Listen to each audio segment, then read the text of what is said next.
Hey, so it's Sarah and Jen with the Lilas Podcast, and what you are watching right now is us getting ready to record the Lilas Podcast. So you're going to get a nice little teaser of what's getting ready to happen. You're going to see us talking and giving you some updates. We're really focused heavy on content this whole season, as well as pushing out on different platforms and really trying to build our base. And so hopefully this will be a part of that and you'll get to see it, as well as just have some laughs, because I'm sure I'm going to mess this up, right, Jen? We can only hope. All right, so this is how the magic happens. Basically, thanks, Zoom. We're pressing record. Recording in progress. Welcome to Lilas. If you grew up in the 90s, you probably know what that stands for. And by default, this podcast is for you. And here we go, folks, right? You're saying me, stumbling over my words. You still say them so eloquently and much better than what I ever would, so I appreciate it. Well, new year, it is 2024. We have kicked off where am I at? We've kicked off season 3. Mm-hmm. And kind of came out of the gate high, but we've traveled so much we can't seem to sync our schedules at all. So we're going to take a slight pause for just a few weeks to record some episodes and get them edited so that we can get some good content out starting February 5th. So you can look for a new episode of the Lilas Podcast coming at you February 5th, 2024. That's right. And in the meantime, what you'll find on our social media accounts is us posting about our favorite previous episodes that are probably going to be, again, relevant to what's going on in our lives. I'm going to go back through and just see what's speaking to me that day and be like, hey, I'm going to throw this one back out there for you guys to listen to. And as always, we're taking requests. We want great interactions, suggestions.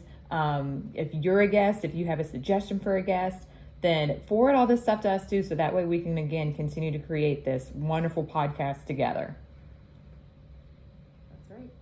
So let's do it. So, without further ado, let's get into what episode are we on? You're the one that keeps track. Is this 43? This is episode 44 of overall, yes. Season 3, episode 4. Does that sound right? Okay. So, we actually recorded this once already, and the audio was terrible. So this is our re-record, our second trial of this. And like I said, when we first started, new year, same old me. We don't want to become somebody new. We just want to improve, right? That's Right. what we're here for, is to constantly sort of like level up. You've heard us say that over and over again, level up. And so we're just continuing that, because we started leveling up on our birthday. I feel like that's kind of our calendar flip, is like, okay, let's make some new goals. But really, if you've listened to this show, you know that each quarter we sit down and kind of review our goals and our progress. And so it is sort of a natural time to set some new goals for ourselves, or to really be mindful about some things that we want to improve upon. No, I think that's beautifully stated. And, so many of us think about setting goals or doing some type of life-changing decision around the new year, because we have that whole resolution thing that everybody kind of gets caught up in, or we associate like January 1 with being this magical number in which something can restart, right? But technically, any moment can be that reset button. It can be that moment where we decide that we're going to change some aspect of our life, but for whatever reason, we get caught up with it sometimes in January. Yeah, and I don't know if you felt this way, but for me, like, we were still traveling January 1, so by the time I got back and got into the swing of things and started a job and the kids went back to school, it was January 4th, and the weekend was right there, and so I had to give myself like some leniency, and that we don't have to start everything on January 1. Like, for me, my start to this year started today. I got up on time and did my daily 5, and was sitting in my desk chair or ready to work by 8:40. So, I had to give myself permission to allow everyone else to go about starting their new year, whereas I wasn't quite ready, and that's okay. It was like, your new year starts when it's right for you. I like to start everything on a Monday, so it just felt right to start today and move forward. Well, and that's even better too because it's not like you just gave up on it, you know? Again, whenever it comes to goals or resolutions, oftentimes if we don't follow through with whatever preset expectation that we have in our head, then we just go ahead and say the hell with it. You know, whether it's a exercise routine or a eating change or that you want to read so many books in the new year, if you haven't done it or started it by that certain day, that often serves as the cliff to just jump off and say the hell with it. We're not going to get any of it done. Yeah, and I love how you said that at any moment you can begin again. And so I keep reminding myself, like, today could be the day that I start. You know, when I woke up Saturday morning, I knew I wasn't going to because I had to drive to Charlotte. But the point being is, any day can be your reset. Any day, any moment, you can begin again if you don't like where you're at. So reminding yourself of that. I was coming off, but basically like a 3-week vacation, even though it wasn't all vacation. But I mean, being away from our home. Mm-hmm. And just eating all the things, drinking all the things. It's the holidays, and a lot of negative self-talk was happening in my head last week. And so just reminding myself, like, you had every right to enjoy that time with your family. You had every right to enjoy that cocktail. You had every right to enjoy that beignet from the French bakery that you love. Like, all the things. And giving yourself permission to enjoy it and then let it go, because your goals start now, and now you're going to track your progress towards your goals, whether that's increasing your water, increasing your workouts, increasing your vegetables on your plate, whatever it is. Now we're going to start focusing. What's already happened is in the past, and to sit there and just let yourself go down that negative spiral is not doing anybody any good. No, it's so much wasted energy. It's wasted energy and wasted attention and time, and none of us have that extra fuel in the reserve to kind of put into negativity, I don't think. It's an easy habit to absolutely kind of get stuck in, but it just does. It creates that rabbit hole and that spiral to go down. And so instead, sometimes of just going down to that dark place, I think about using that as a reassessment tool. You know, that's a time in which I'm going to step back and reassess. Okay, I had this really great thought and well set intentions, and then X, Y, and Z occurred, and here I am. So what do I need to do now to be more aware of X, Y, and Z, or just to kind of revamp myself so whenever these other circumstances kind of come in the way, that I'm able to maneuver more effectively through whatever the challenge might be.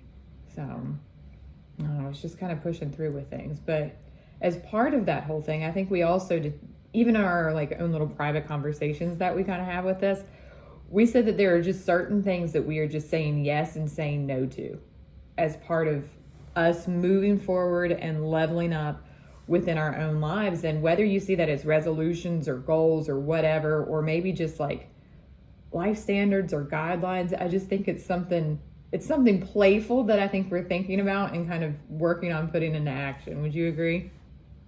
Yeah, and I think a lot of influencers, if you're on social media at all, you're seeing a lot of this thing, like the ins and outs of 2024. Mm-hmm. And so it's kind of the same thing, like what are your hell yeses and what are your hell nos? What's completely out for you and what's in for you? And we're no different. And so just going back to that example I just gave, like negative self-talk is a hard no for me right now. Mm-hmm. And I'm just not willing to put myself through one more moment of negative self-talk. And that comes from just like deciding and then being really cognizant when those negative thoughts are starting to happen and say, oh, nope, I know what you are, and remember you're a hard no for me this year. Mm-hmm.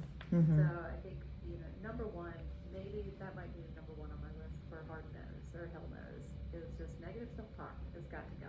It is 2024. It is time to embrace the positive and say goodbye to self-criticism. Mm-hmm. Mm-hmm. No, I love that. And I mean, again, it's such an easy habit to kind of get stuck within, and then committing to that and seeing the fruits that can kind of evolve from that are just going to be very bountiful for sure. I think one thing for me that I'm committing to in 2024, I think I'm going to frame this as a yes to. I'm saying yes to more pauses instead of just this urge to just speak.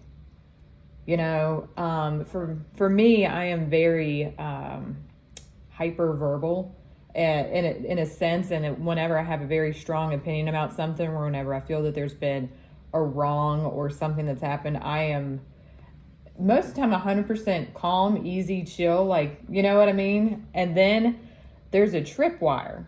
But the tripwire doesn't just mean like, you know, a log's gonna like fall in front of you and you're gonna trip on it. It means like the bomb, you know what I mean, is gonna go off or whatever.